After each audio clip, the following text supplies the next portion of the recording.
baby, you are gonna go broke showing turkeys like these. It's turkey time. Gobble, gobble. Welcome, everybody, to another episode of Let's Talk Turkeys, the great podcast about bad movies. This is a Patreon exclusive episode. So if you're listening to this, we want to thank you for subscribing to our show. I'm Movie Miss, and I'm being joined this week by my co-host, Drive-In Dave. How you doing today, sir? I'm doing pretty good. And I want to ho, ho, ho to everyone out there. And I'm not talking about the actual hoes that are walking the street. Although if they're listening to, they're more than welcome to join in. Yes. Merry Christmas to the hoes. So are you excited about our film this week? Because this is not a turkey. We decided to cover this for the Patreon because it's a Christmas movie that we both love. I'm super excited right now. So Muppet Christmas Carol was 1992, released in December, rated G. And of course, it's a Muppet movie starring the magnificent Michael Caine as Ebenezer Scrooge. It's actually kind of cool. This is like our second Patreon, and we've done a double dose of Michael Caine. I was thinking that too. We just did Jaws the Revenge, a Christmas movie with Michael Caine. And now this one. I'm so excited to have Michael Caine. Give it to me all the time. Oh yes. I can never go a day without having a hoagie or a cane. There you go. All right, so let's sync up for the listeners who want, this is a commentary track. So if you listeners want to follow along with us, we have loaded up the movie and paused it at exactly 37 seconds, where the screen is showing in loving memory of Jim Henson and Richard Hunt, because Jim Henson did pass away before this film. So let's get synced up and ready to go. And you people listening at home, you have no idea the extenuating circumstances that it took to get this exactly synced up at the right time. I mean, I've been pulling my hair out. So appreciate this shit, people. I can see this. You've got very few strands of hair left on your head. So I'm losing it all. All right. So we are going to hit play, everybody, in 3, 2, 1, go.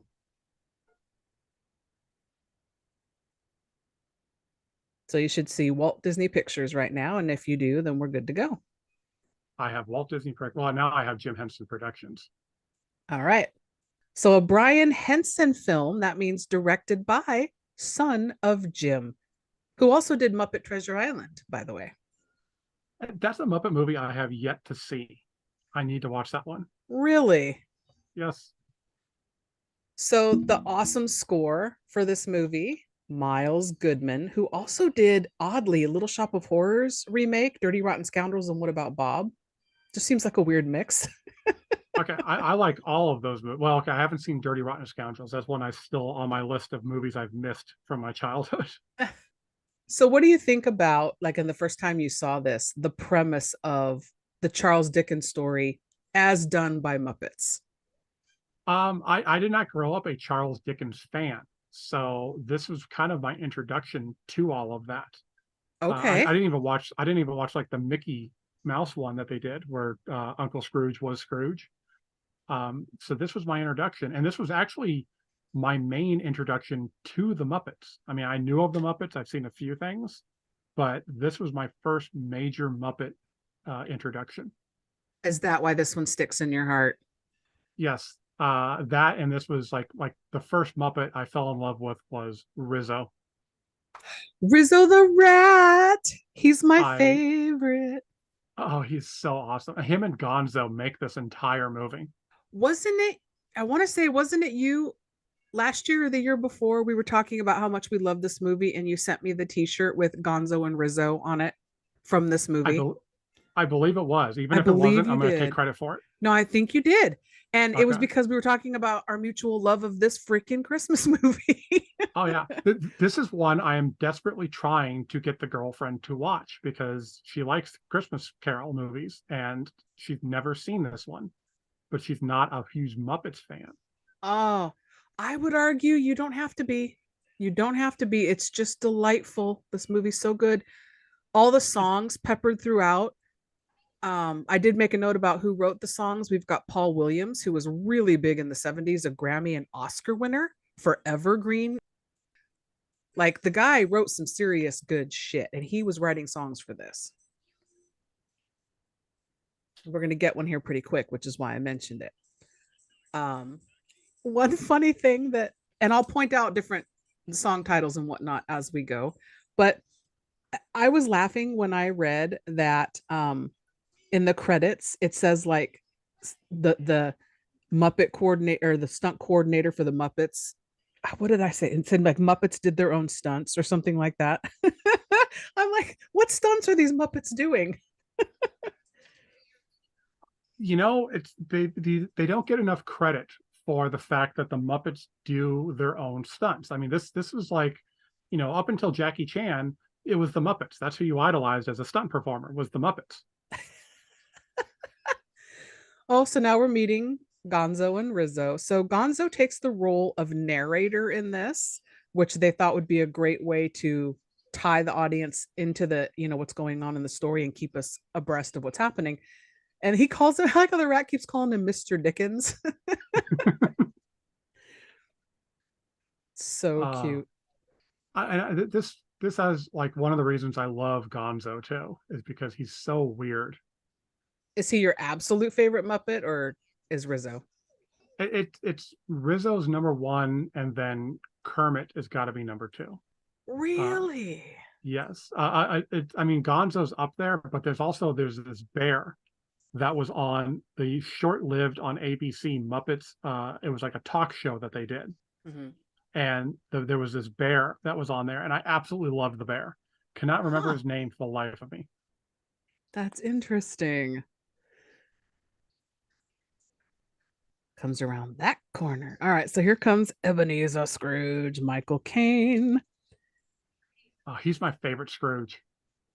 Well, you know, I have a trivia about him if I can find it in all my notes here. Oh, Michael Caine was quoted saying he was going to play this role as if he was working with the Royal Shakespeare Company. He was playing it completely straight, not like as if he was acting with Muppets. And I think that's why this is such a great performance.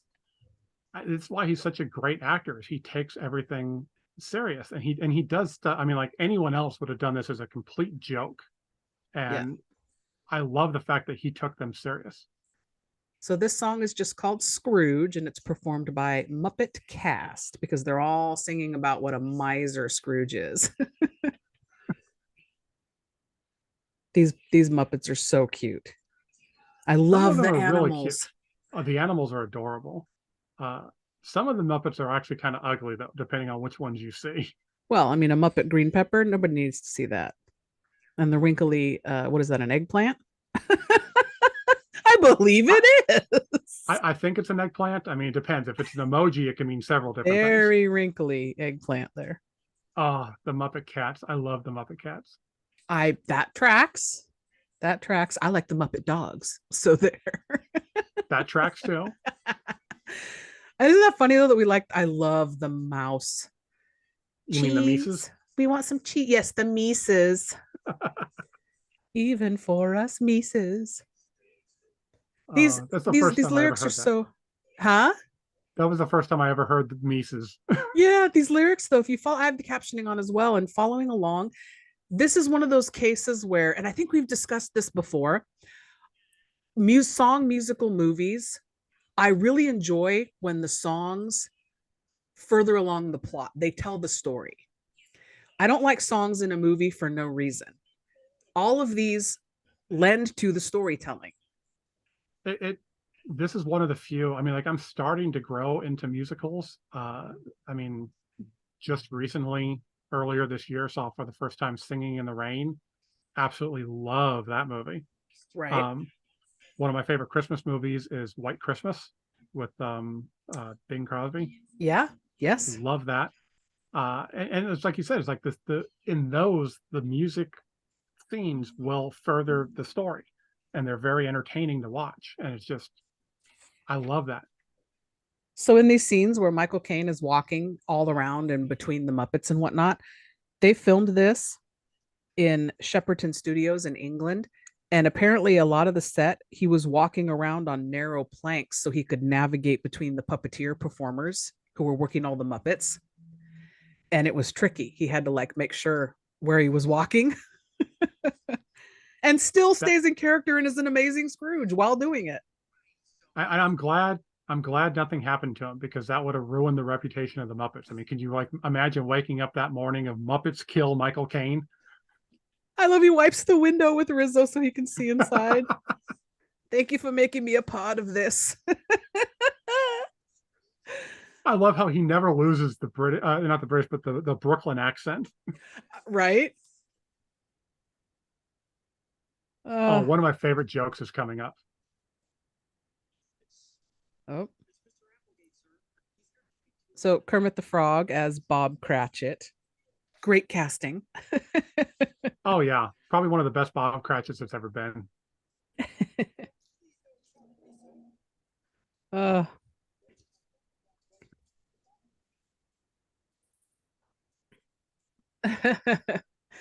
he just tosses this guy out. Oh, There we go. thank you for not shouting at me. I like all the bookkeepers that work there. I mean, the rats. It's not just Rizzo. All of the rats are some of my favorite characters in this entire movie. They're so funny. Eh. Wow, that's a lot of eviction notices for Christmas Day. Getting the point, He's, Scrooge is not a nice guy. that's such an old joke, but it works so well. Them holding the stack and falling And going over. back Yep. and forth. Yeah, I love that. So when we got started, I forgot to mention the IMDb plot for this. The Muppets present their own touching rendition of Charles Dickens' classic tale. So hopefully you know what that is going in. I feel like everyone knows. All right, here it comes. Oh. Their assets are frozen. Heat wave. Yep. Island in the sun. Oh, I love that. Oh, and also it's like Scrooge yells at them, how'd you like to be unemployed? It's like, oh my God, he's serious. it makes it so much better now realizing how serious he took the role. Yep. So now we've got Fred the nephew. This is Stephen McIntosh coming in to see Scrooge. I have no idea who that man is. Oh, he's so delightful in this, though, isn't he? Isn't everybody pretty much? They really are, especially it's like how poor a lot of the people are, but they're just so appreciative of everything they have, and it's like, I wish I had that attitude. Well, it's like, yeah, count your blessings that you have a roof over your head and food on your table. Like it could be worse. You could get evicted on Christmas Day by Scrooge. Exactly. Could be worse. That's why I have to watch this movie like once a month now.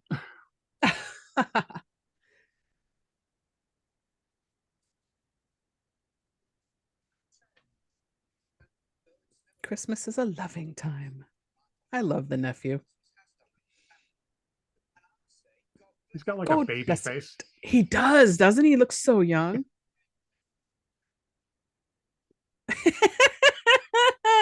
Oh, Scrooge. I love this. How Gonzo just uses Rizzo for whatever he needs. Now he's helping him stoke the fire.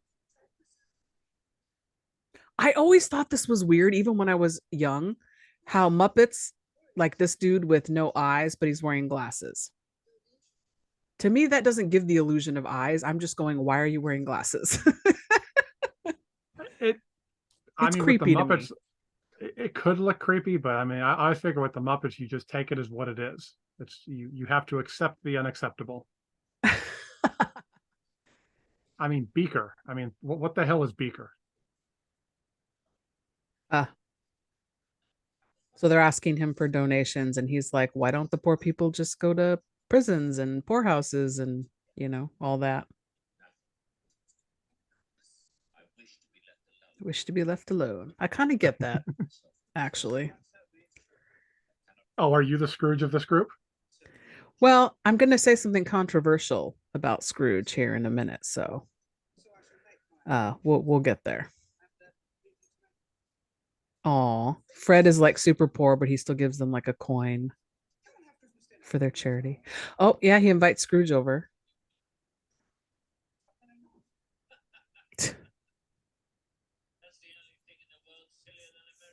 Sillier than a Merry Christmas is getting married for love. Okay, Scrooge. You're like, something's really has really gone on in this guy's life. Like he is so bitter. He is just like the most bitter person I've ever seen. Like how they're waiting for the donation. They're like, sir, Yeah, why are like you he's suddenly ignoring going to us? change his mind. Right?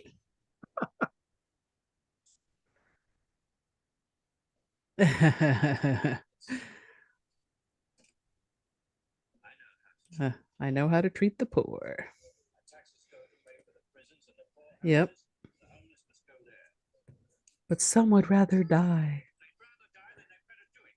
and decrease the surplus population. Okay. Controversial, but I agree with Scrooge there. Okay, you cold-hearted woman, you. Jeez. I am of the Wow. mind that, yeah, we can do what we can to help the poor like that, but you can't make them help themselves. So if they're gonna go die, go do it. Yeah, we're way overpopulated. Okay, people, you hear her first. She's in favor of population control. I did not say that at all, sir. Oh, this little guy's so cute. The little rabbit guy. Oh, I love Oh, this. I like that they even do the effect of when he falls over, a little tuft of snow like flies up in the air. Um, that's what makes a great puppet movie is the fact that you have to treat the puppets like they are real. So everything that happens has to be like a Yes. realistic experience. So that little song that cute little Muppet was singing, I think it's Good King Wenceslas. I don't know that one. Yeah, so that's you don't even hardly hear it, but for a minute. I mean, like I've never heard that on the radio. I hear Rudolph like 45 times a day, and then Mariah Carey screeching out her horrible tune like 100 times a day. But that one, I've never heard that song. So there's a shop in a scene near the beginning here. We might have missed it, called Duncan and Kenworthy, I creators think I remember of that. yeah, creators of Fraggle Rock. They worked with Henson, and some of the Fraggle Rock characters are even some of the crowd scenes in here. Oh, really? So Okay, yeah, the shop, Duncan and Kenworthy. I'll have to keep an eye out for that. I mean, I don't remember. I barely remember Fraggle Rock. I watched it like very few many times. Yeah, I don't think I ever watched it, but I did look them up online to see what they look like. So I like that Scrooge finally caves and agrees to give Bob Cratchit Christmas Day off. Ah, humbug. Now he's gonna head home. I do love this set. It's very cool. It, these old like English settings are just, even though it's like such a miserable like environment, it looks so pretty, and like I'd love to see something like that. Yep. Kind of reminds me a little bit of Diagon Alley. Oh yeah. Ah, I love this song. They're packing up the shop and Kermie's gonna sing for him. Or Bob Cratchit, excuse me. So this one is One More Sleep Till Christmas. And do you think I sing a couple lines of this every day before, like on Christmas Eve? Yes, I do, out loud. I was gonna say I would be shocked if you didn't, Yes, I do. Very much. and I'm sure I'm sure you get like all kinds of dirty looks. Actually, I'm pretty lucky. My husband very much enjoys this movie. He doesn't love it like I do, but we watch it every year. He doesn't like musicals. He will sit through this no problem. Now I Oh, need to get the girlfriend to do that now. It's okay. She doesn't have to love it. In fact, if she listens to this, you don't have to love it, but just enjoy it a little bit. well, it's the sweet thing that my husband says. Because you love it so much, I'll watch it with you. Like I'm enjoying it because you're enjoying it, kind of thing. Which, God bless him. It's so nice. Does he give you crap over it like while you're watching it? Not at all. He Oh, will okay, do yeah, that with because some movies I like. Yeah, not this one though.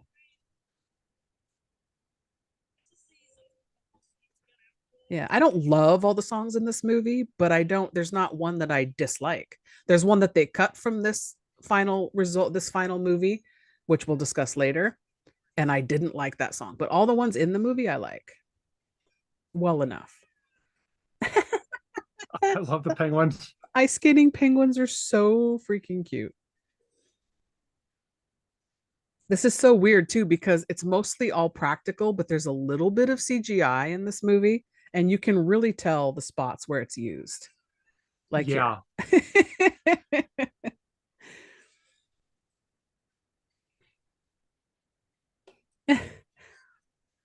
So cute.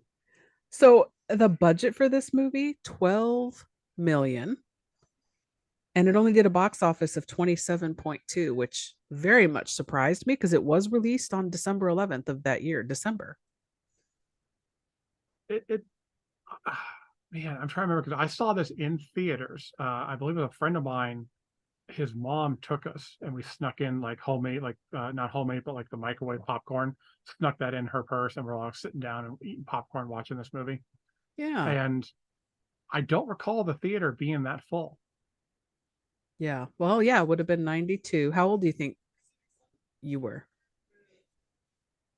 Um, 10, 11? Maybe I don't know. I'm actually right now a little offended that you're making me math on the podcast because I don't math good. Okay, well, you were born in 81 and this was 92. So you were like 11, maybe? Yeah, because your 10, birthday's 10 in or July. 11. Yeah. Uh-huh. No, Oh, no, no. My birthday is not in July. It's way, way off of July, people. So yeah. shut up.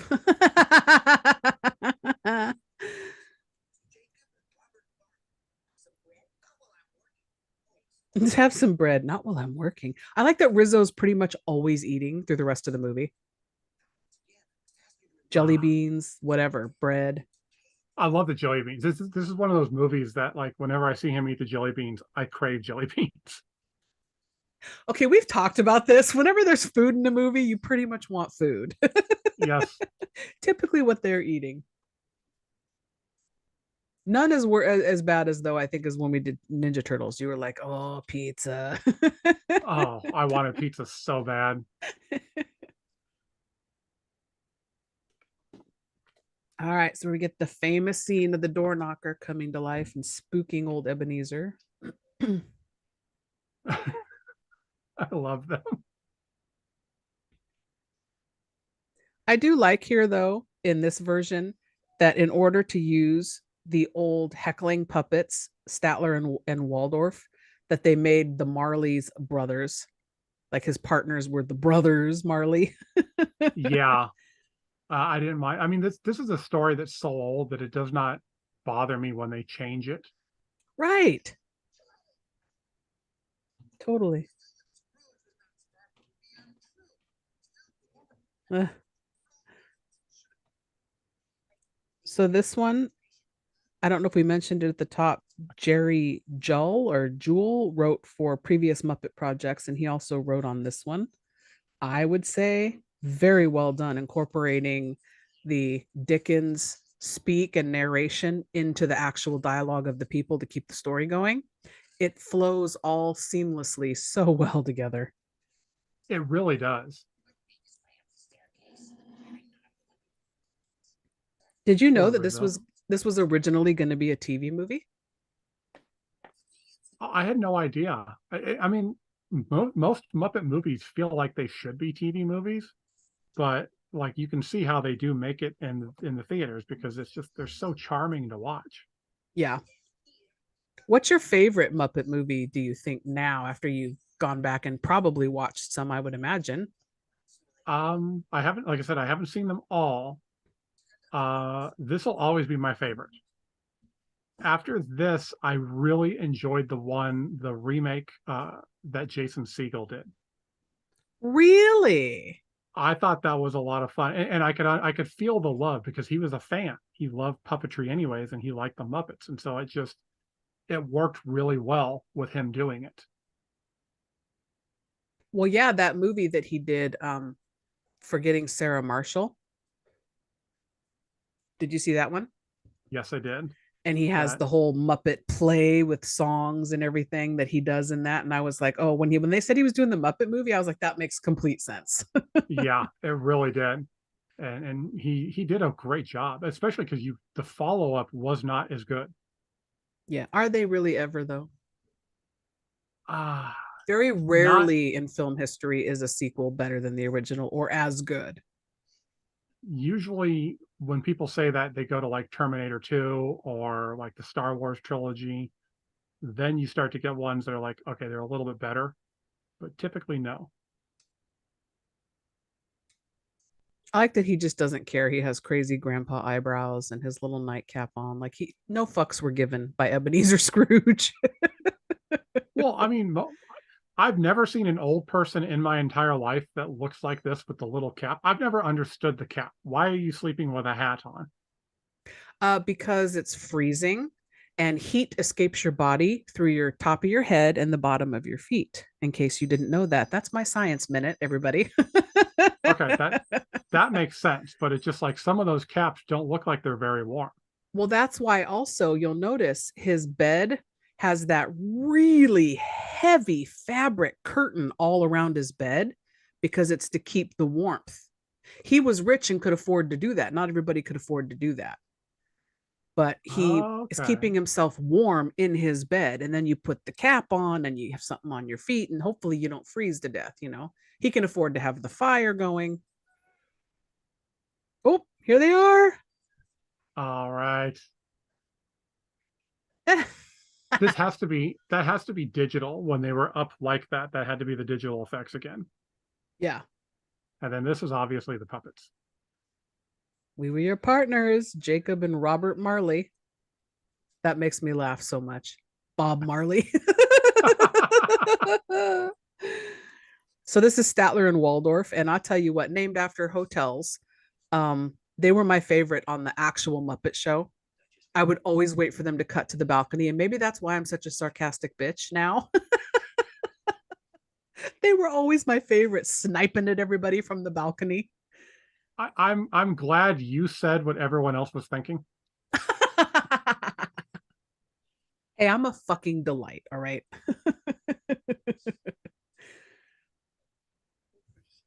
I like how he's just this absolute dick to everybody. And then when he's in a position of being scolded by some ghosts here, he's like, don't do it.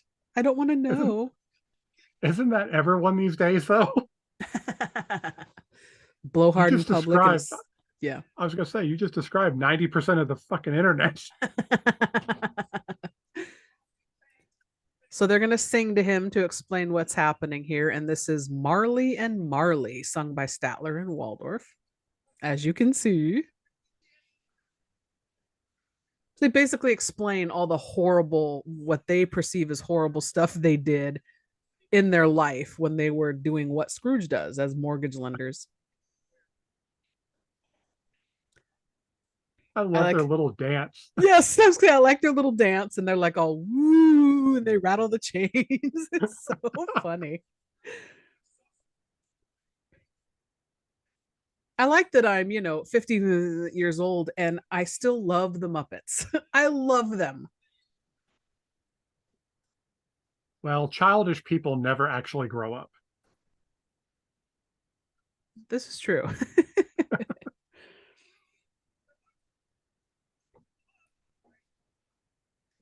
What do we love about mankind? I think it was their money.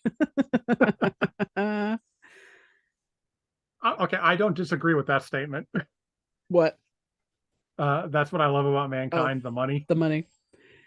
So, watching this, looking at Michael Caine, can you picture, now that you've seen this so many times, anybody else in this role?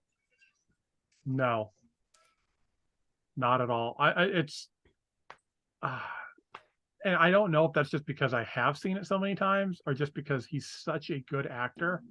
that I can't think of anyone else that could have pulled this off. So when I searched the interwebs, I came up with a few names. Several I did not recognize, but one stood out to me. You know who was heavily considered for this role? George Carlin. Oh no, no. And I love Carlin's comedy, but no. Right? I just picture Bill and Ted. I'm Yeah, like, stay in your lane. That's perfect. Don't be Scrooge. no. I mean, he would make a great Scrooge for another movie, but not this movie. Not the Muppets. I know. I agree. I'm so glad that Michael Caine was way down their list, I guess, but I'm so glad that he did it.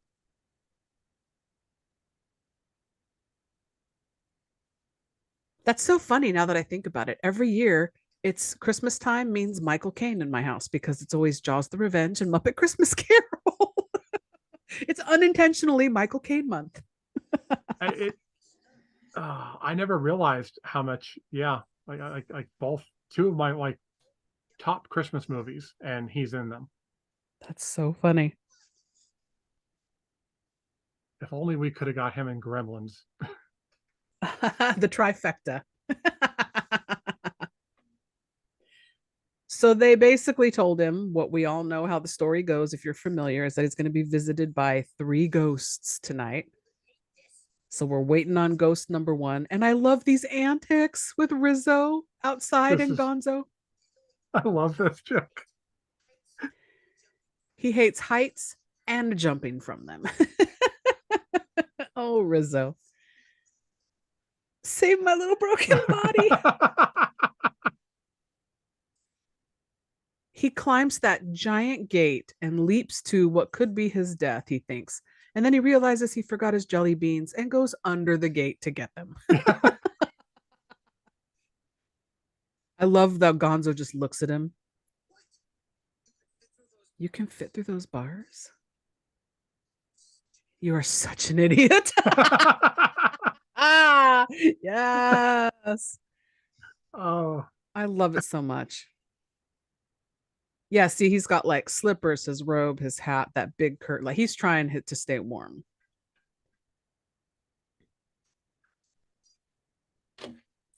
Oh my goodness. So we're gonna have the ghost of Christmas past showing up here in a minute. Oh, before I forget, all the bookkeepers, we totally missed all the rats because we were laughing about them so much. If you uh-huh. pay close attention, they're all lefties. They're all writing with their left hand. Just a That weird is, little yeah, that is scary detail. weird little Scary that they trivia bit. did it, but scary that there's someone out there that actually picked up on it. Yeah, I think it's so funny. Like what a random little It makes it more realistic. All right. Bright light. Here comes Ghost of Christmas Past. He picks Our him up by his first joke. tail. Poor Rizzo. So the effect of the Ghost of Christmas Past created by making a special puppet that they recorded and filmed underwater, which is why it flows the way it flows. See the hair in the Oh, dress, how it moves? They filmed it underwater. Then this they was the. go ahead. Oh no, I was gonna say I don't know about you, but this is the creepiest looking puppet I've ever seen. Yeah, watch the way it moves. It moves kind of like a jellyfish. They filmed it underwater, then they green screened her to get the floating effect.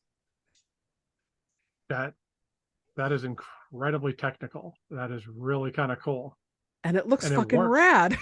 It does, but it's like it helps kind of give that aura of creepiness because the flowing and just like even the facial structure of this particular puppet is just so emotionless and creepy. And the voice of the Ghost of Christmas Past was actress Jessica Fox.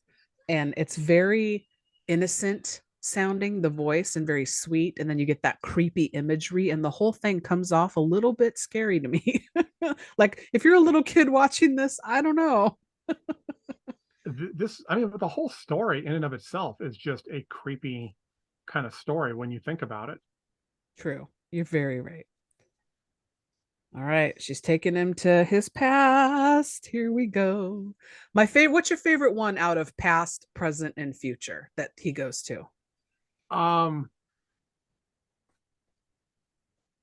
I think it's the past. I think this is my favorite part is the past. Okay, fair enough. My favorite ghost is present. I've always loved Christmas Present. But you like the story of past. Yeah. Oh, Gonzo and Rizzo just hitched a ride. That's why this works, man. It's the seriousness of the subject matter. And then you've got Muppets and singing and comedy, which helps balance it out. The chickens. The chickens. Always Gonzo with the chickens, man. Yeah. Worst trip of my life. Poor Rizzo. Safe at last. And then here's a fucking cat.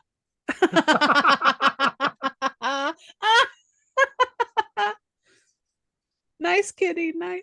I'm from New Jersey. Why does that matter?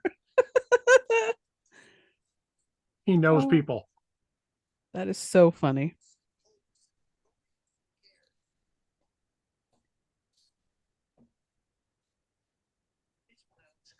Yeah, his old school.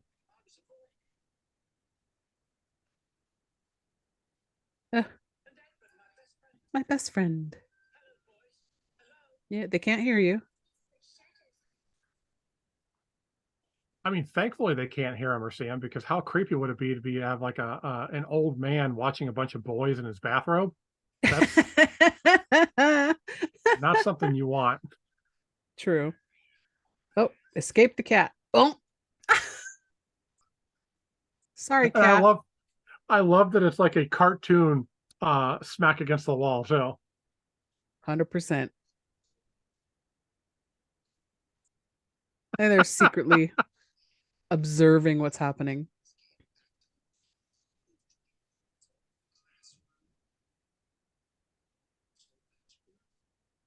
Hmm.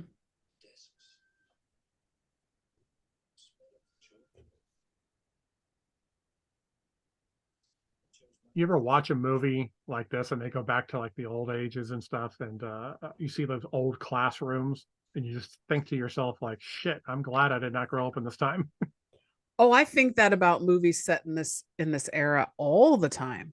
I'm a pussy. I would not have survived the conditions. No, sir. No. I'm one of those people that I would have been like a living legend because I would have like died taking a dump or something and just like A living legend. What are you, Elvis? I would have been Elvis before Elvis. I would have died on the toilet before he did.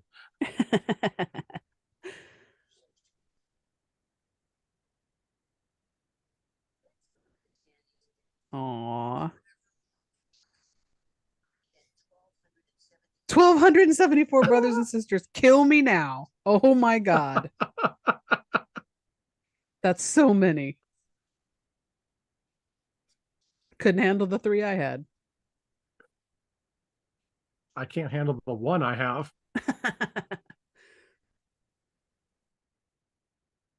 Hmm. So I don't know why they show this honestly because of stuff we learn later. Why they're bothering to make sure he understands he was a lonely child and an outcast kind of and was into his studies more than people and that's kind of what shaped him into who he is. It's Like this is it's the part in the sad, story where it's like it's there for us, not for him. Because yeah, like he doesn't need to be reminded about this. I'm sure he thinks about it a lot. right? I'm so glad this character, the Sam the Eagle, playing the old headmaster here, he had a scene with a song here, and they cut it. Kind of glad they I've did. yeah, I've never been a huge fan of Sam the Eagle. I understand why he's there. He's supposed to be the straight man, Yeah. but he's so annoying. Yeah. And you cut cut to the comedy of these idiots.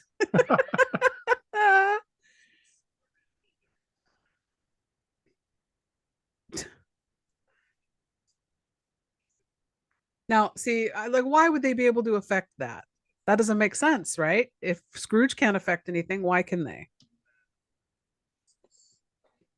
Because they're the storytellers. Maybe, right? Gonzo's the omniscient. Mr. Dickens. Oh, yeah, he can even whisper to Sam the Eagle here.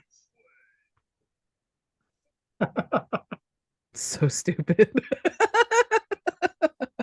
Even the kids look at him like, what the hell? Yeah. Yeah, get out of this scene. Go ahead.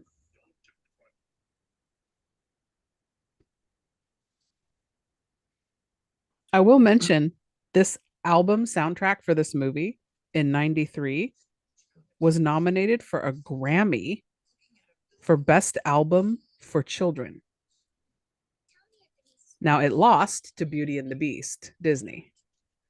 Oh, screw Beauty and the Beast. But still, Disney, still got the win. But yeah. Disney always gets the win. But I mean, still, it's like Beauty and the Beast, man. Come on. Light the lamp, not the rat. Light the lamp, not the rat. Rizzo's on fire and he just tosses him into a bucket of ice water to put him out. Thank you. It seems like that make me wonder how many different puppets do they have, because that's got to damage the puppet dropping it in water.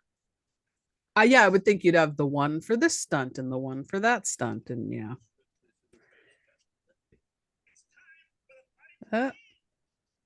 Fozzie wig. Because Fozzie Bear, yeah, got it. This is the reason I like the past, is because of this whole scene. This old employer's rubber chicken factory. There's rubber chickens hanging everywhere. He pulled Rizzo out of the bucket and he is a frozen icicle. There we go.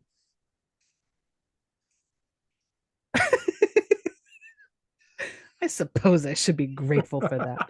He has all the best lines. Oh, young Statler and Waldorf there, or the Marley brothers, I should say. So there's supposedly some Fraggle Rock guys in here, but again, I couldn't tell you which ones. Animal.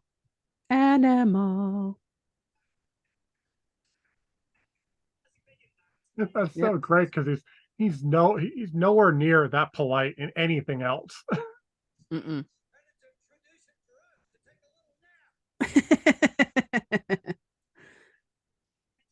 I like all the people and the puppets intermingling, like it's all one world, ain't no thing. That's what's so great about Muppet movies, is that you get to see that, and it kind of helps make it believable. Yeah. When I was a kid, I used to want to live in a world where Muppets were real. Oh, did you? Yep. Oh. Because it just seems like it's such a fun world. True. Very true. So, how did you feel overall watching this? The direction of this movie, like visually? I thought they did a really good job with it, because I mean, as a kid, I didn't really pay attention to it. I was just sucked into the whole, like, oh, Muppets, this is cute. But of course, now it's like, it's great, because it's actually telling the story, and all the scenes, they work very well. The cinematography is actually impressive for a movie with fucking puppets in it. Yeah, Brian Henson did win Best Director at some Fanta Festival, something or other, in 93. So I'm glad he got recognized, because this movie needed all the recognition. It also got an award in 93, winner Best Movie for Families at the Movie Guild Awards. So see, there you go. Some credentials to tell the girlfriend. This is an award-winning motion picture. I wish that would convince her, but I mean, with an Oscar winner, nonetheless. Hello, like Michael Caine. Is it just me, or does that dude look a little bit like Jimmy Fallon? I was gonna say he looks a little bit. Oh, you're right. Oh, why'd you put that Right? in my head? I say he looks like he'd be a young Michael Caine, actually. Well, Michael Caine can look like an old Jimmy Fallon.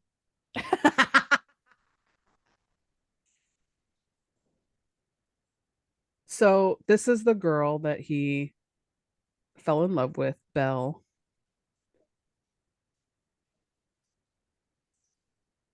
And oh, we're gonna go to a few years later. He remembers. He's like, I don't want to see that one. The bitch is like, yes, you will. We're going. This is happening. I don't care what you say. This is happening. I'm the ghost here. So they're out in this beautiful, icy wonderland scenery outdoors on this frozen bridge and water with trees. I just love this whole set.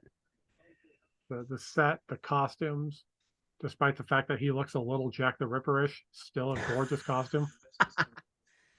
So in this scene, he's telling her he's going to put off their wedding yet again, yet another year because he feels like they're too poor. She's like, "You're a partner, bro. Like, why aren't we getting married? You love me, I love you." And he blows it because she's like, "Yeah, you used to love me, but I think you love money more." I mean, yeah, he blew it, but I mean, technically, did she blow it because she didn't blow it? Well, she was blowing it. He just didn't want to put a ring on it. That's the problem. Now she walks off here and starts to sing a song that is cut from the movie called When Love Is Gone. And it's basically about Scrooge's love of money over her. And nobody believed me for the longest time that that song was in this movie. The original VHS release of this movie had that song, that scene in the movie because I owned it. I watched it. And then when I got rid of the VHS tape, later this came out on DVD and that was nowhere to be found. Now it's in the special features on some of the discs you can get. So people now finally believe me that that song exists. They're like, "What are Okay. you on? You're so wrong." I'd say I thought it was going to be like one of those Mandela effects, like how Sinbad played a genie in a movie that never actually happened. No, it legit is there now on some of the discs special features. And they cut it from the theatrical release because the studio thought that it would not appeal to young viewers and it would slow the pacing of the movie down because it is a sad ballad. I get that 100% because when I did see it on the VHS release, I was like, why is this song in here? This is depressing. I don't remember it in the theaters. That's the interesting part. Is like I They can't cut for the it. They life. cut it from the theaters.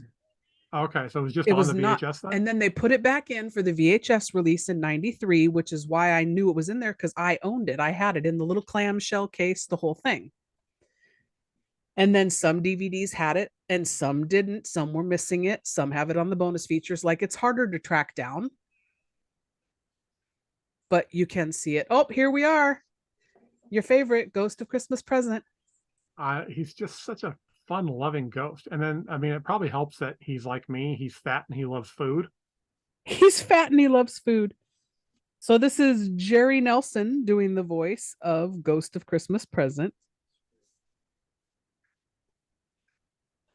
I like that he's absent-minded because he literally lives in the present. Like he only can retain his memory for like 5 seconds at a time. So he says the same shit over and over because he doesn't remember. He just said it. It's so clever. I like how it's always the same ghost in every version of this movie. It's almost always a big fat red bearded guy. Mm. But I don't think they're not always absent-minded, are they? Or are they? A little bit, but not to this level. This is the most absent-minded I've ever seen. I love it.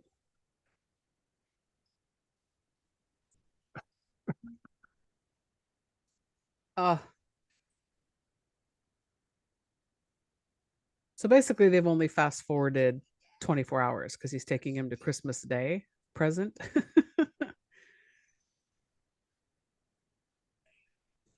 which Yeah. technically isn't present. Yeah, right. It's the future. Christmas morning. Exactly. These look like Cabbage Patch Kids to me. Oh my God, they do. Oh, The choir. they're hideous. So this song is It Feels Like Christmas, sung by the Ghost of Christmas Present.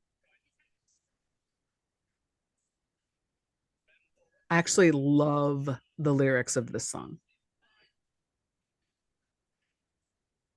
I feel like those might be Fraggle Rock characters because they're a little goofy looking. And again, the lyrics move the story and the point of what's happening along. It's not for no reason. The message, if we hear it, is make it last all year. Oh, I love it. He's So, hugging all the animals. Oh, the Mises. I love the Mises. I love that he shrinks down to fit in there with them. Oh, Scrooge smiled. The Mises got him. That was the way to his heart. Oh, there they are in the jail. Uh, His taxes pay for it. it would be like trippy as hell to live in a world like this and just see people randomly dancing and singing Right? songs. I always think it'd be fun to do that because sometimes I'll just break out in like song randomly, and if people start joining in, it's like, bitch, this ain't Glee. Calm down. We're not doing a dance sequence here. I'm just happy and singing a song. Calm down. Are you one of those people that, like, when you hear a song on the radio, you start singing along with it? Usually, when I'm in the Oh, car, it's always 20-minute rock concert by me, like or where, however long. I'm one of those people that whenever I'm around people like you, I'm always like, oh, this is a catchy song. Who sings this? And then you'll tell me who it is. They're like, oh yeah, let's keep it that way. Not with me. You wouldn't. You'd be like, I like your version better. Because I had all the snappy dance moves in the car to go with it. White girl sitting in the car dance. Yeah, that's good stuff. All right, whatever you say, be not say.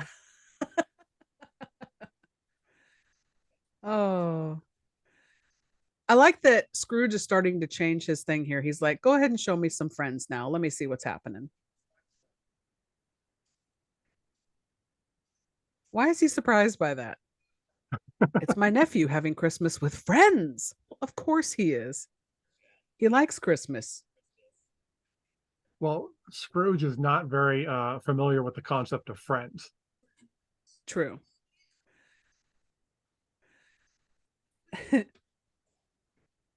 Oh, playing a game.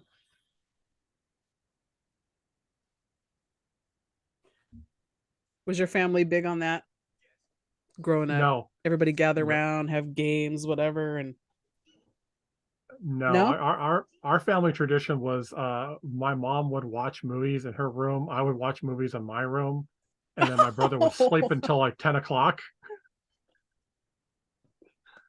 And then that's if she wasn't working. If she was working, then I had the whole house to myself until she got home and my brother got up. Oh, wow. Yeah, it's kind of hard to do charades by yourself, so I understand. I mean, I've done it a couple of times, but then I always get weird looks from people. People being you in the mirror looking back at yourself. Pretty much. Why is he Well, looking at me like that? Oh, that's me. that and the stuffed animals I had for the tea parties. Oh my God, I'm trying to picture that. Oh, I like how the joke here, the game they're playing is they're making fun of Ebenezer, and he's like genuinely heartbroken to hear it, and it's like, really? You don't think that people think you're an asshole? How are you that oblivious? That needed to be a line in the movie. The ghost just being like, "Really? You didn't? I'm shocked. You didn't know you were an asshole. You just now learning this? Just now, this is new information to you? When you literally toss people out on their ass? All They're right, cooking a goose. This scene makes me laugh for two reasons when it happens, and I'll tell you why. Eh. Waiting for it to happen. Oh, they're at Bob Cratchit's. That's right.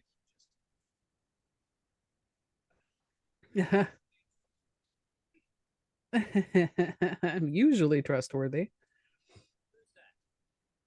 Oh, Mrs. Cratchit, we got Miss Piggy. Finally.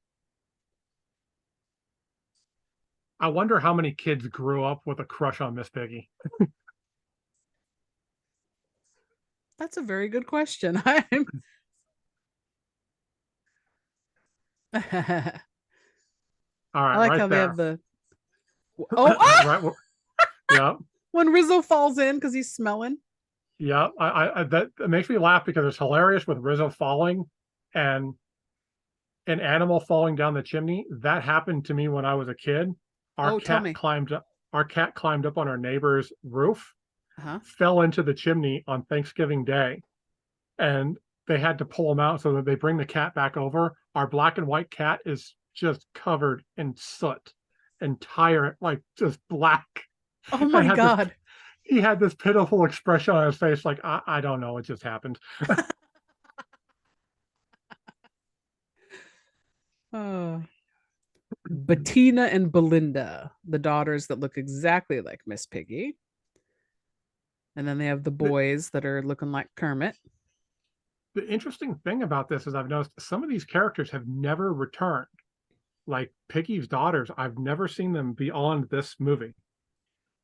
Well, they were, yeah, obviously specifically for this movie, as was Tiny Tim here. Yeah, but some of them, like Rizzo, I believe, made his first appearance in Takes Manhattan, and I don't think he was planned beyond that, and then just became a fan favorite. Oh, interesting.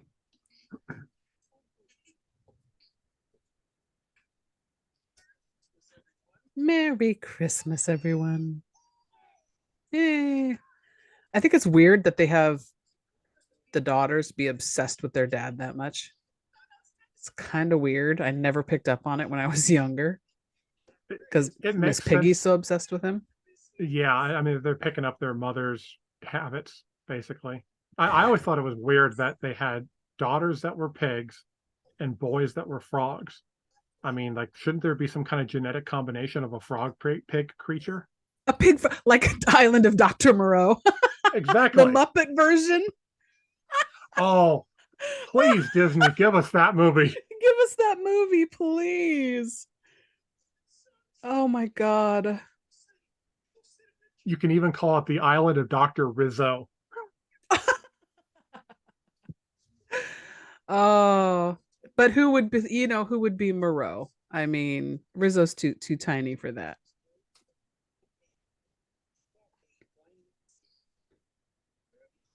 Oh. Well, they've softened Scrooge up because he's touched by little sickly, sweet little tiny Tim here. I must have a heart of stone because I'm the only person that's never cried or been sad over Tiny Tim. I'm just like, just suck it up, Buttercup, and walk it off. But I'm the cold one for agreeing with Scrooge. You heard it here, listeners. Fuck the crippled little sickly dying child. He's got a limp. All right. I know a lot of people that have a limp and they're not just sitting there coughing and like gonna die the next day. No, he has some kind of, lung illness or good Lord, who knows what. Well, it could also be because he's a freaking frog and he's not in the swamp. Oh, nah. I like how they're toasting founder of the feast, Mr. Scrooge, and like Miss Piggy or Bob's wife, I guess, is like saying just shit about him. Oh. So little tiny Tim here is gonna sing "Bless Us All."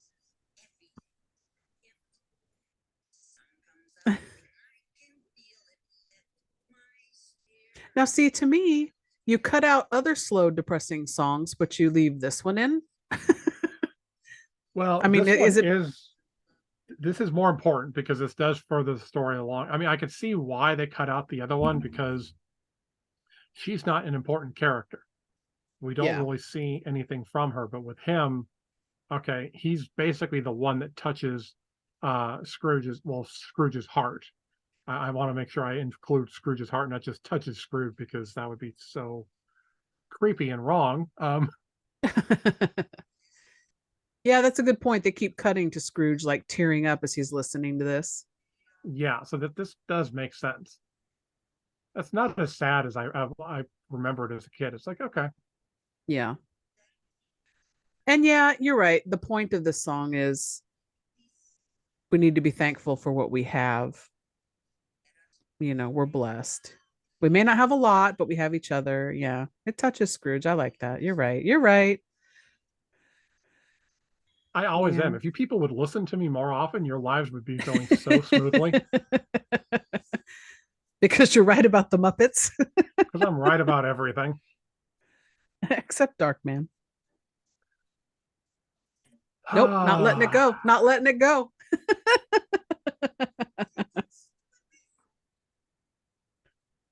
You hold on to that grudge like a fat kid holding on to a ham. Pretty much.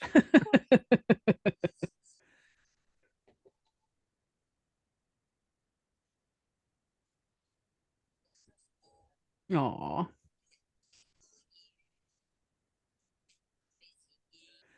I feel like this would be helpful if this could be employed in real life and used practically. Like if you could go as a ghost and just be in someone else's presence, their home, their life for like 10 minutes, you would have such a greater understanding of what other people are going through. Maybe we I need could to like figure out a way to do this. I could see that. I mean, I would enjoy it just because I want to hear the shit people talk behind my back, just so I could be like, "Ooh, that's a good one. That's I like that one." No, I'm I like how you go to that where you make it all about you. I'm trying to talk about empathy and the greater good. Oh, he's getting older now. The ghost of Christmas present is aging. I love how there's little bits of still red in the beard. It's not full on gray or white, like still the little bits of color in there. Yeah.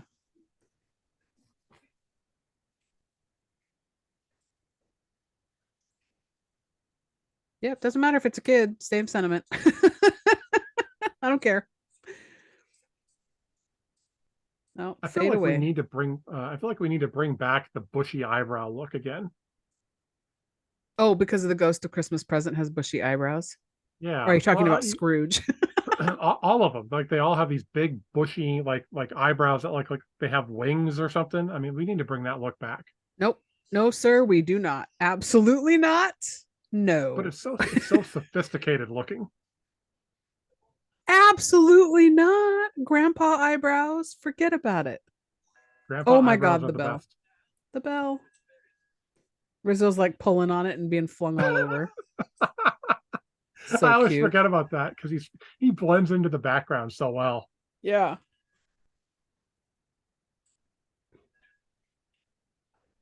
Oh, I know he's a good time. I wouldn't want him to go either. He's fun. So this is the one I can see why you like this one the best. This is the one that had the most impact on Scrooge because he just confessed he's been changed, like by this Yeah. encounter with this guy. Go forth and know him better, man. Ho ho ho, like Santa. Uh-oh. I think one of the reasons I didn't like the Ghost of Christmas Future is because, like I said, at this point he is changed. He's a changed man. So now it's like, why are you going to keep going? Is it just because the paperwork is going to be a bitch to cancel the whole thing? Right. They need to really hammer the point home that you're going to die an old bitter man that nobody liked if you don't get your shit together, bro. I always Which thought would it have been was. Go ahead. I was going to say which would have been great if it would have ended with Scrooge and like delivering the line of like, yeah, that was nice. Thanks for that, dick. So I like that this ghost of Christmas future or Ghost of Christmas Yet to Come, reminds me a lot of the one from Scrooged. Very similar looks. It's I want to say this is because I've watched so many versions of A Christmas Carol that I want to say every single time it is basically that representation of death that you constantly see. Yeah. I like how they Gonzo and Mr. Dickens and Rizzo pop their head out and they're like, "This is where it gets too scary for us. We'll see you in the finale." And they peace out. That's probably one of the reasons, again, I'm not as big on the future one because we lose Rizzo and Gonzo for like an entire full scene, basically. That's a great point. That is a great point. I understand the necessity of you want. That's a cool effect, by the way, for the 90s. I love the whole tunnel Oh, the thing. swirling tunnel thing. Yes. Yeah. Uh, but it's like I understand you want to hammer home the dramatics of this, but I want the comedy, damn it. Yeah. Like how all the moneylender guys that are talking shit about Scrooge are all pigs or hogs.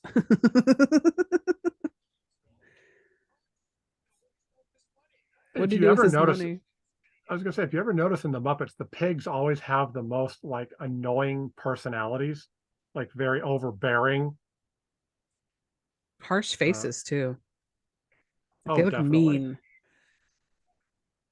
Have you ever seen a happy pig? Charlotte's Web. Okay, I don't count that movie. I how he's so clueless. He's like, "Who are they talking about, Spirit? Who the fuck you think? You've been on this journey all goddamn night long." He's like, please be Jeff Bezos. Please be Jeff Bezos. The spider guy creeps me out. I do. I know he's a Muppet. I don't I like it. hate this one. He's creepy looking, isn't he? With his little fucking dread hair and his big old legs. Ugh. I don't like spiders anyway, but spider Muppets are even worse. Yeah.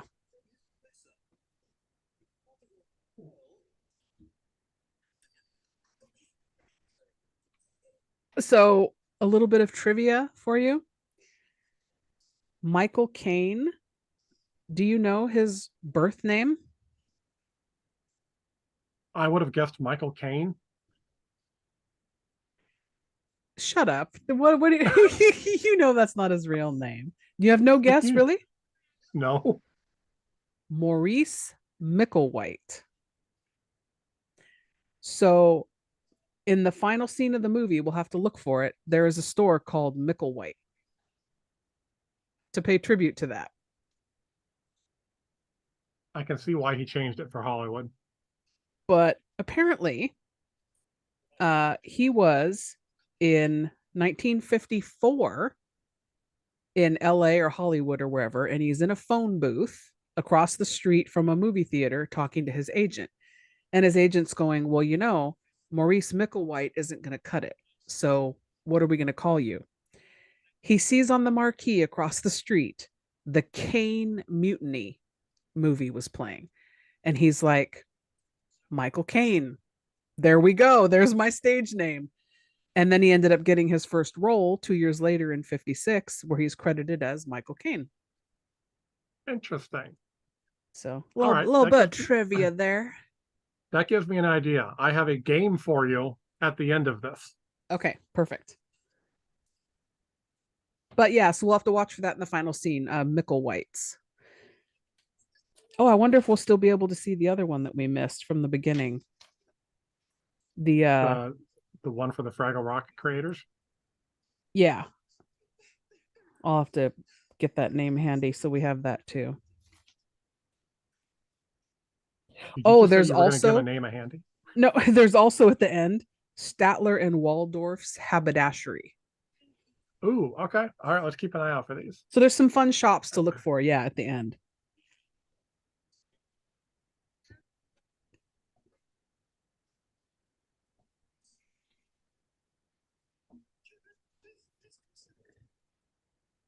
Oh, we're looking at the Cratchit family in the future here. Yes, this is supposed to be the sad scene of the movie. Where Poor Tiny old Tim Tiny has Tim. passed. Yeah. I mean, okay, it's sad, but like if a frog dies, doesn't it at that point just become dinner? Can't you just like cook frog's legs up? I thought you were gonna say if a frog dies and no one's around to hear it, is he really dead? Is it like Schrodinger's Kermit? You are on fire with science jokes today.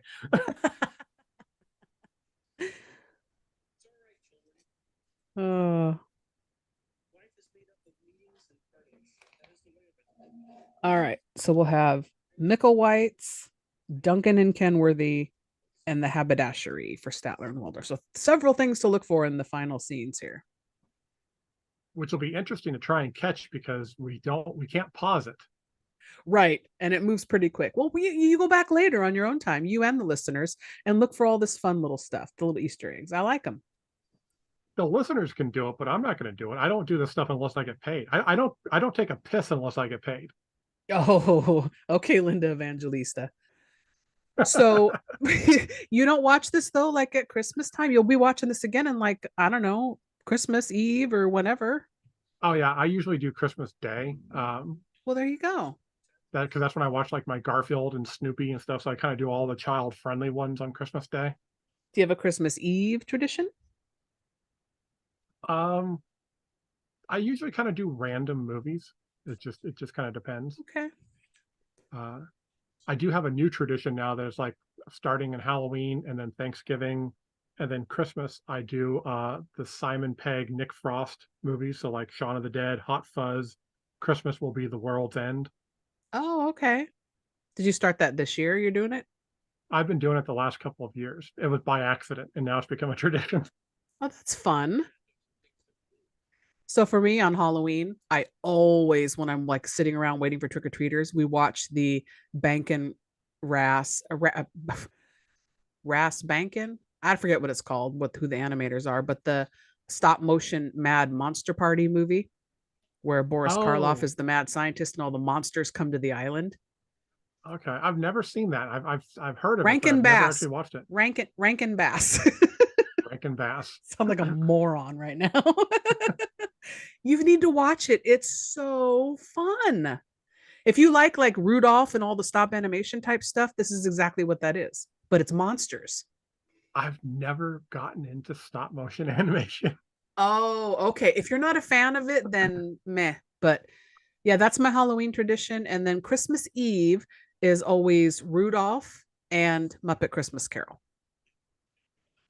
without fail. I like to watch a lot of the older Christmas movies too, like Christmas in Connecticut, Miracle on 34th Street, Shop Around the Corner, which I go on record as saying is 10 times better than fucking It's a Wonderful Life.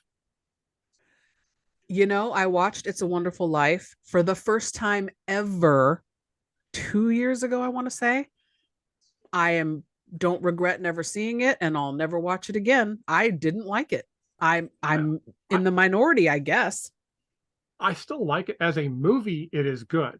As a Christmas Yeah. movie, I don't care because it's like 10% of it happens on Christmas. Yeah, I'm not a fan. I'm not on board with it. You're I just like not a some Jimmy of Stewart fan. White Christmas, Holiday Inn, the fun, those movies I like for sure. Oh, Okay, so you so probably what were you gonna say? Oh no, go ahead. I'll give you shit later. I got plenty of time. You got plenty of time. So I was just gonna say that's ended now. The night's over and it's Christmas morning for real. All the ghosts are done. They've done their work. Now this is where Scrooge is like, I'm so excited for life.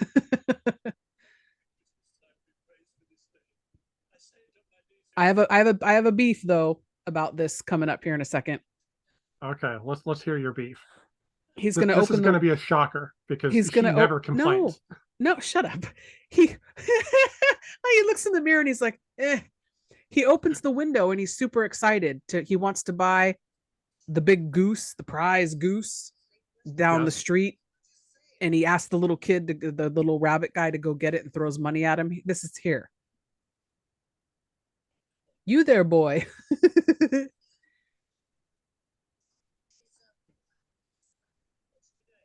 Yeah, what's today? I like the detail of the footprints in the snow there. I never noticed that. Oh yeah.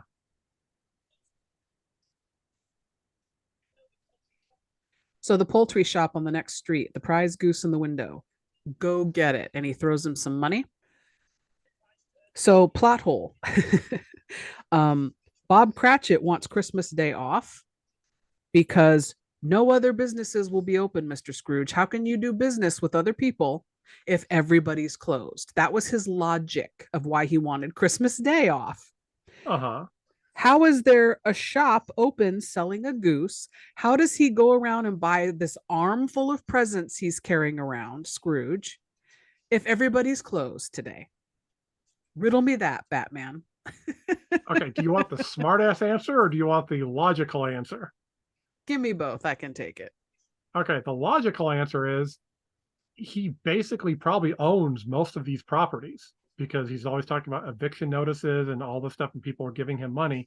Probably just goes to the people who own the shops and say, open the fucking shop and I'm going to get the presents and give these people their stuff, or I will kick you out of the building. Wait, but he's a changed man. So maybe we should say he goes and knocks on their door and gives them lots of money to open their shop for him. There's that possibility too, but sometimes people react better to violence than niceness. And what was the smart ass answer there? That while he was sleeping, a Walgreens was built. Walgreens. I got you some gum and a pen. Merry Christmas. Popped into a Walgreens. Dr. Pepper. This episode of Let's Talk Turkey is brought to you by Walgreens. Yeah.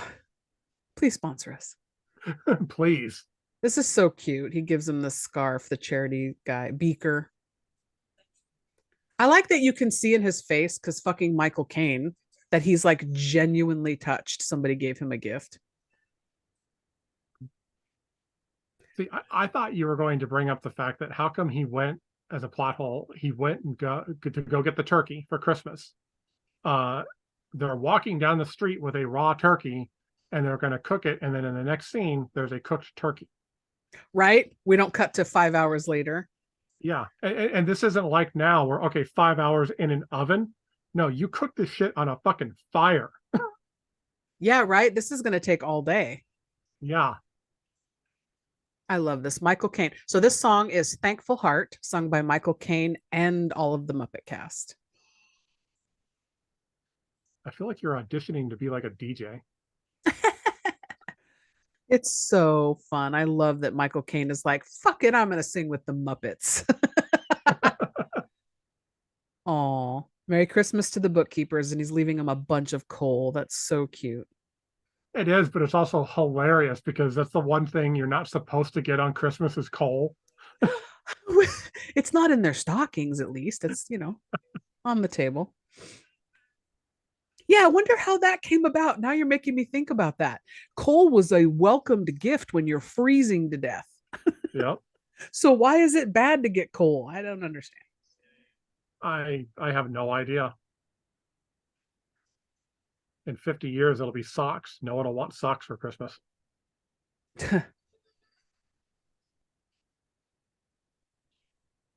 Man, the whole town is like following him and singing and dancing. Oh, he goes to Fred's and he's hugging them and they're shocked. Fred's wife is adorable. She reminds me of a young Allison Hannigan. Yeah. She's just like, she seems like such a fun, loving person. I think they're genuinely in shock because he comes and gives them presents and hugs. Oh, Statler and Waldorf. I just saw it. The haberdashery. They walked right past it. Yep. They walked right past it.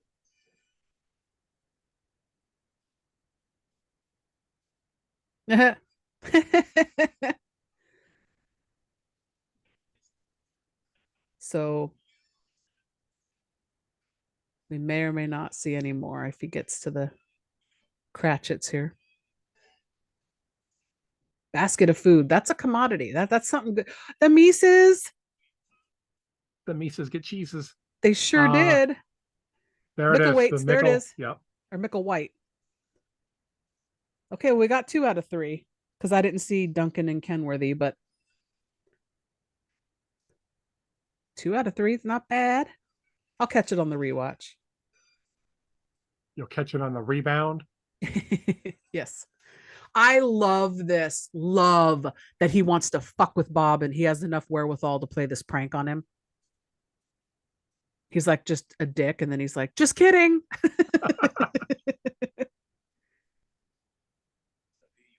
uh, you were not at work. I like how Kermit stutters even when he's nervous. Poor Kermit, man. This is so hilarious. Miss Piggy does exactly what I would fucking do. I'll give you a piece of my mind. She's gonna lay into him.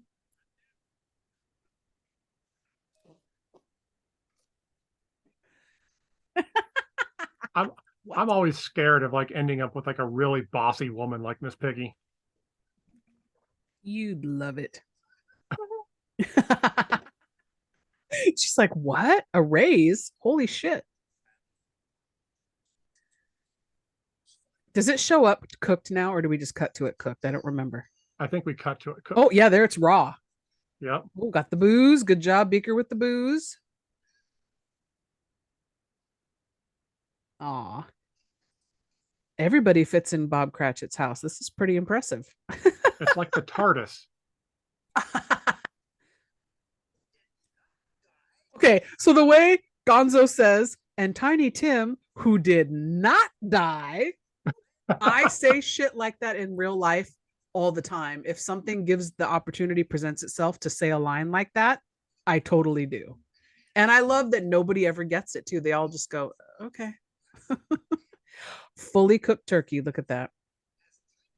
I question fully cooked or not. I mean, I've had some turkey that is cooked on the outside, but not on the inside. Oh my God. This year I cooked, I always do the day after Thanksgiving, a big turkey dinner for myself and my husband. And my fucking thermometer told me the turkey was done a little earlier than it should have been. And I trusted it. I took it out and cut into my turkey, and it was not done. See what I did there? Yep.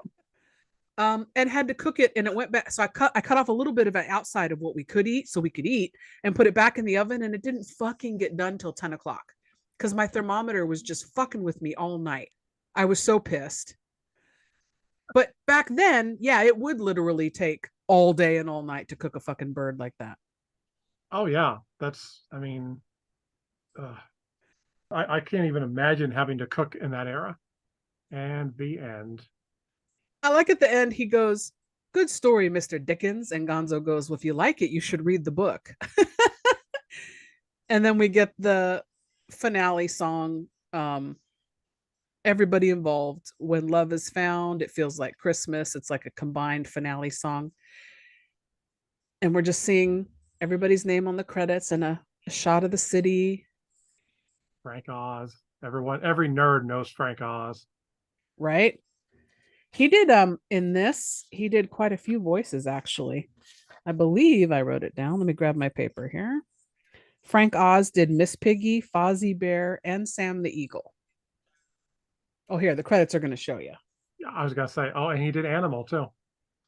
Yeah. So, yeah, it's a lot. Wow. Yeah. Wow. Fred. Yep. Stephen McIntosh. I did look him up. He was actually the nephew was in Lock, Stock, and Two Smoking Barrels. Really? Mm-hmm. Okay, that's kind of interesting. That's another one I've never seen though. Oh, really? Have you? So you haven't Yeah. seen Snatch either? No, that was one I wanted to see, but I've never. Watch I Lock, never Stock actually got to see it. first. But are they part of the same continuity? Yes, sir. Oh my gosh. Okay, so we're gonna let the credits roll because the song is actually gonna shift here. So, overall thoughts and feelings on this amazing film? Um, I feel warm and squishy inside, where I'm soft like a little girl. It makes you mushy for Christmas. It does. This is actually the first thing I have seen Christmas wise yet. So my Christmas movie season is kicking off today. Oh, great. Yes. Well, I should note that this will be releasing much later than when we actually record it. So we're actually still in November right now. Yeah. So Yeah. that's good that So, this is kicking off your Christmas watching. Yay. yeah. Despite what people might think, and I'm sure most of them don't, but we don't actually record this live as it's happening. Like you're not listening to it live on Spotify. We don't do that. That's not a thing yet.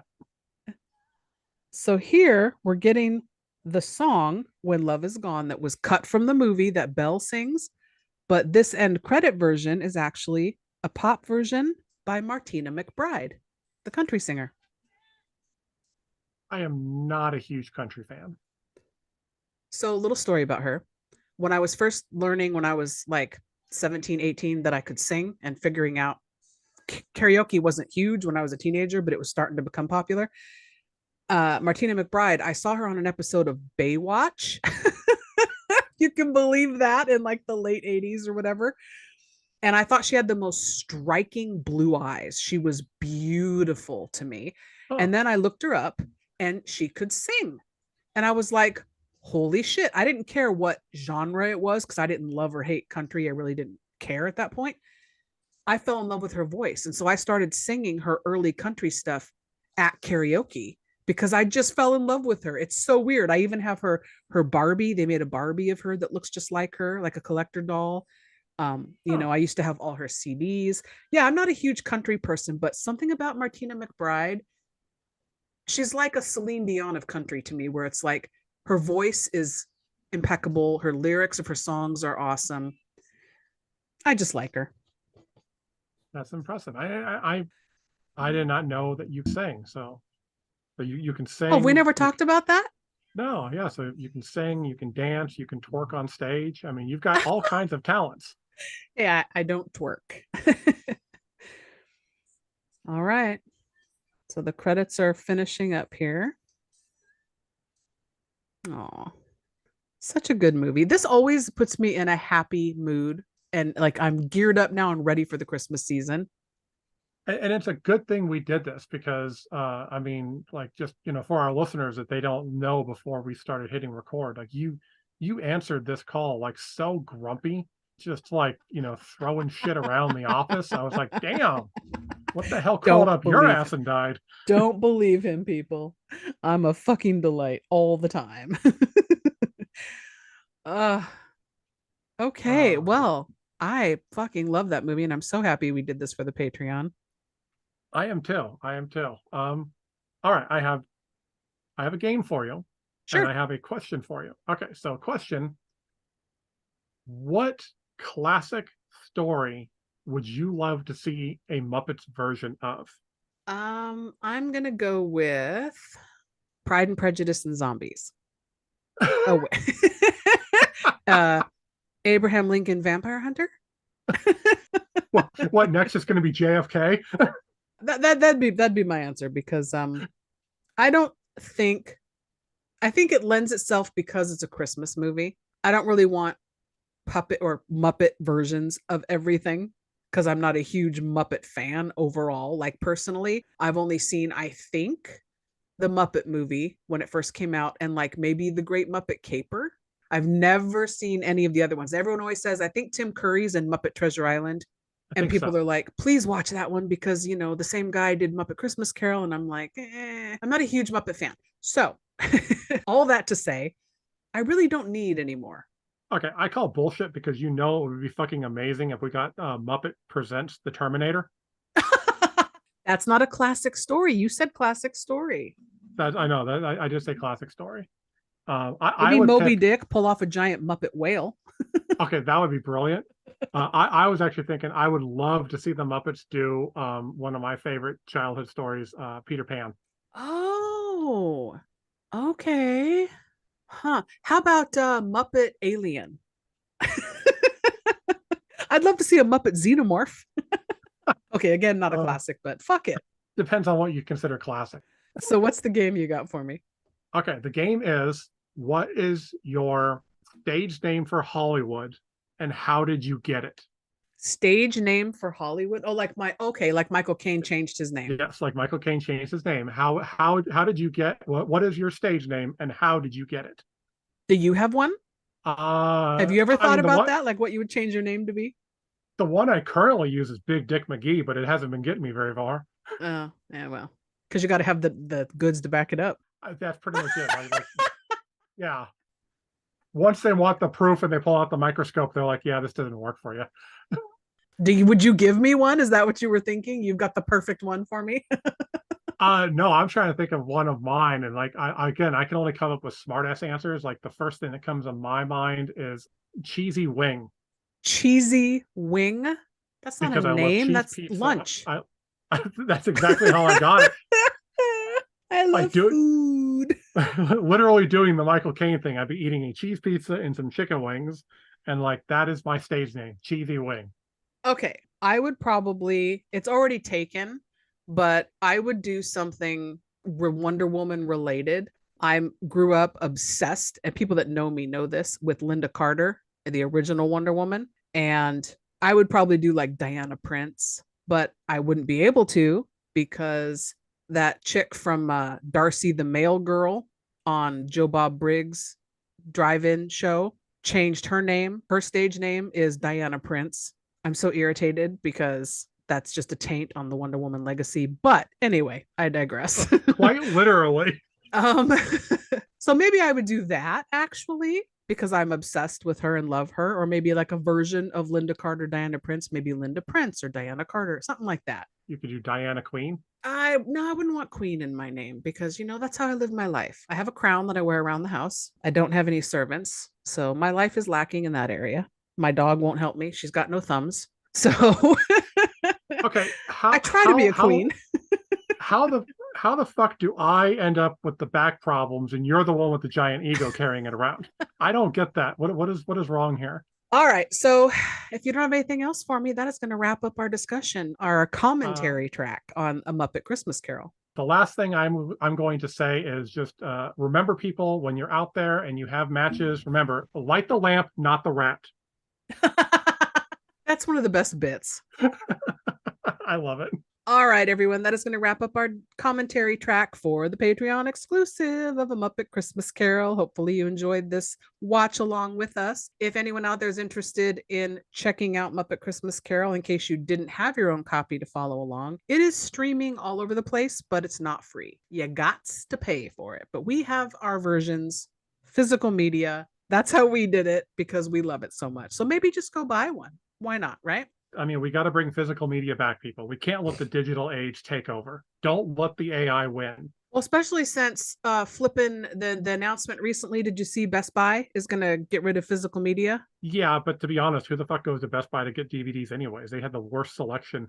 That's true, but online I was getting like steel books of certain things from them. But anyway, yeah, Yeah, I was just like, crap, man, like Walmart and, whoever else online, Amazon is going to be like the only places left to get physical media unless you buy them from like Shout Factory or Severin. Oh, not Christmas related, but I do want to mention, yeah, Severin Films. I got a copy of the Mystery Science Theater movie Pod People.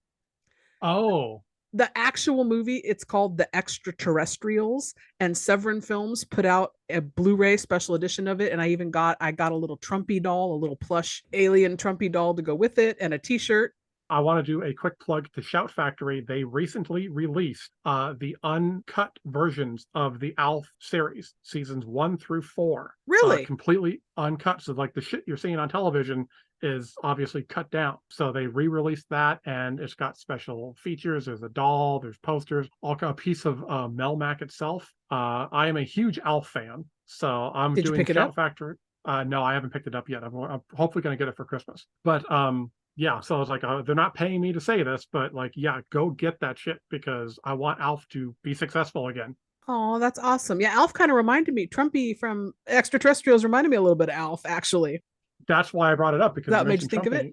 Yeah. So yeah, Shout Factory, Scream Factory, Severin. You can get Criterion collections of everything that you need to be supporting it, people buying the physical media. So seek it out. Exactly. All right. We can plug all that because we're movie people. We want to support movies in the industry. All right. Thank you, everyone, for listening. And on that note, we will see you all next time. Goodbye. Laters. Hey, listeners, Movie Miss here, saying we know you have a lot of options when it comes to podcasts. So we want to thank you so much for listening to ours. Please make sure to find us on our socials and join us. Be part of our bad movie conversations. We want to chat with you. We're on Facebook with an official page, as well as a Let's Talk Turkeys discussion group where you can talk with other like minded individuals who like bad movies. We're on Instagram at Let's Talk Turkeys. Our Twitter handle is at Gobble Podcast. That's GOBBLEPODCAST. And of course, you can always email us direct. We would love to get suggestions from you of movies you would like us to cover. If you want to be a guest on the show, we would love that. So directly, that's Let's Talk Turkeys, all one word, at yahoo.com. You're still here? It's over. Go home. Go.